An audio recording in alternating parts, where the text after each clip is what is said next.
Hey, Northern Virginia friends, are you curious about what is happening now that the spring market has come? Well, if so, stick around for my April 2024 housing market update.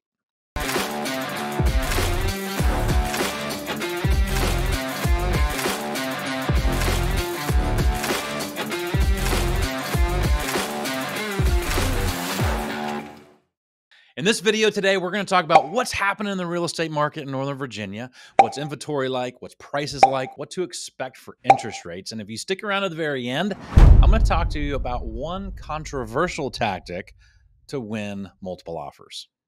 And of course, if you find value in this, smash the like and subscribe button right there for me. So let's look at some stats of what's going on in the real estate market here in Northern Virginia. Availability is all about inventory. And as I said, we take a look, we saw in February, the end of February, we had 935 homes on the market. And the very end of March, we had 1,007. So inventory is increasing. It increased about 9% over the last month. And that's normal because we're coming into the spring market, right? Seasonality.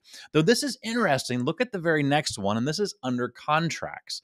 We have less under contract at the end of March than we did in February. February, we had 1,271, and at the end of March, we had 1,247. And so all that means if we had 2% less under contract and we had 9% more inventory, that's going to tell you that supply and demand is still tracking good, though the supply is increasing just a little bit. And if you look at months of inventory, this is where you see that. Last month, it was at 1.08, and right now we're at 1.3.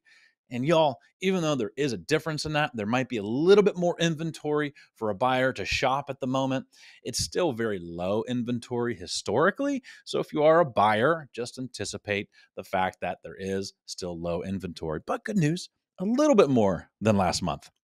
Now, solds, this is encouraging, is that houses are still selling, right? We had 863 that closed in February and 797 that closed in March. Days on market is something that you will start seeing a change in. Last month, we were at 31 days. This month, we saw 26 days. So that means the homes that are selling a little bit quicker in general than they were last month. And that would make sense because list to close price, when you look at that, look at the difference. Last month, we were at 99.1%, and this we're at 100.8%.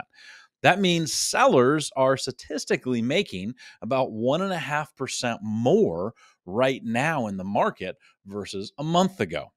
So as you look at that, you would assume then houses are selling faster as well. Now, one factor just to kind of remember, days on market is at 26 on average days on market, though the median is 7. So what that means is if you look at all 800 homes that have sold, the median is 7 days on the market, actually. But the average, taking the average of the ones that stayed on the market a long time and the ones that close in 1 day, is 26. So if you're hitting the market, you need to be prepared to be able to sell within the first week. Absolutely. Though if you're wondering if you're actually tracking average, you shouldn't be on the market over 26 days in general. Okay, so that's how we're actually reading the current market. So the current market, all in all, really is still a very strong market. It is a strong market because there's enough buyers that need to buy the right houses, and there's enough houses for the buyers that there are. So that's good. Though, because the right houses coming on at the right time that are priced well is still small, we're beginning to still see price increases. So values of homes are going up this last month. And so that's going to play a big factor in inflation. So it brings back the good news, or I would say the big news about what's going to happen here in April. Well, one of those is the interest rates. Okay. So probably the interest rates are going to spike here in April, 0.25% up to maybe 0.4%. And this is all because of inflation of the direction it's going. So if you're looking to buy a home, conventional rates are probably going to be a little bit over 7% again. If you're a first time home buyer, you might be right under 7%. And then if you're FHA and VA, you may be in the mid sixes. Of course, talk to your lender about that. But in general, that's kind of where we're at with the interest rates. And I know that's disappointing for a lot of folks because you were really anticipating the rates to be coming down by now. Everybody was, though we're not going to see them coming down probably as soon as September. So just prepare for the ride. Okay. Now, one of the main reasons why interest rates have climbed a little bit is because of inflation. And one of the key factors we saw in March was the consumer price index. It actually rose this last month. So in March, it hit 3.5%, and in February, it was 3.2%. Now, the way that consumer price index works is it measures how fast everything changes in price across the United States, like everything: fruits, vegetables, concert tickets, you know, bars of soap, literally everything. It measures it to see how fast is the price changing, and the price changed pretty dramatically, really, from a 3.2 to a 3.5% just in the month of March. Take a look at this quick chart. I think this is interesting, not encouraging necessarily, but interesting. Is over year, look at what has happened in prices. So just here in frozen, non-carbonated juices and drinks, they went up 27.5%. Beef roasts went up 11.2%. This is the one that's probably the most disappointing to me because I love to smoke meat, and it's now 11% more expensive. But then this is where everybody is going to be feeling that pinch, as motor vehicle insurance went up 22.2%. So we see that inflation is continuing to climb. And if you're driving a car, you know that from this last month, right? Because prices actually have gone up 1.7% in gas fuel. And that's versus February just to March. So in 1 month, I think the average last month was 3.35%. And then in March, it hit 3.52%. So we just see inflation increasing. And when inflation is increasing, one of the key factors in the consumer price index is prices of homes. And prices of homes have continued to slowly go up. So what that means, again, is the feds are not looking to lower the interest rate because they're wanting to still curb inflation. Though there is still optimism that they could still see maybe 2 rate cuts this year. Again, the first probably being as soon as September. Okay, so let me now share with you one of the controversial tactics of winning a multiple offer scenario, and that is called a love letter. Many of you may have heard of this as a cover letter. Maybe you have used them in the past. Maybe you had an agent say, no, you can't use them. Maybe you were a seller and you were offended by getting one. I don't know. That's why they're controversial. Okay. So the reason they're controversial is because a lot of brokerages have absolutely banned these cover letters being put in an offer. Now, what a cover letter is, it's simply a letter that's telling the seller from a buyer that you love their home, and you're telling them a little bit about why you love their home and maybe a little bit about your financing. And so the challenge there with these letters is it can, potentially get really close to breaking fair housing laws because legally a seller cannot discriminate in based upon who they choose or who they do not choose, particularly with sex and race. And religion. So with that, that's why National Association of Realtors has kind of said they don't encourage it. They discourage them.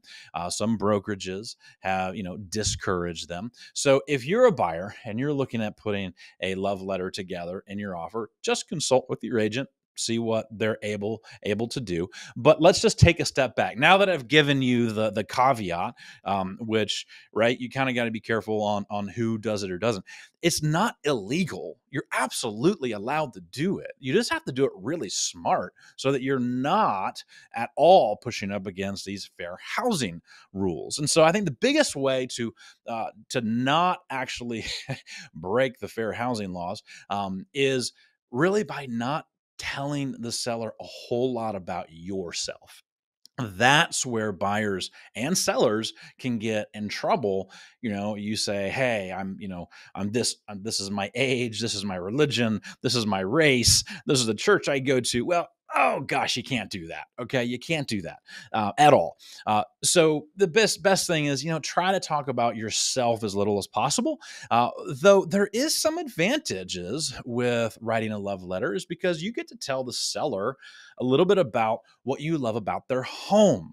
And so I often tell clients, if they want to write a letter, is really uniquely think about two paragraphs. One paragraph is about making the seller feel good about the home they have.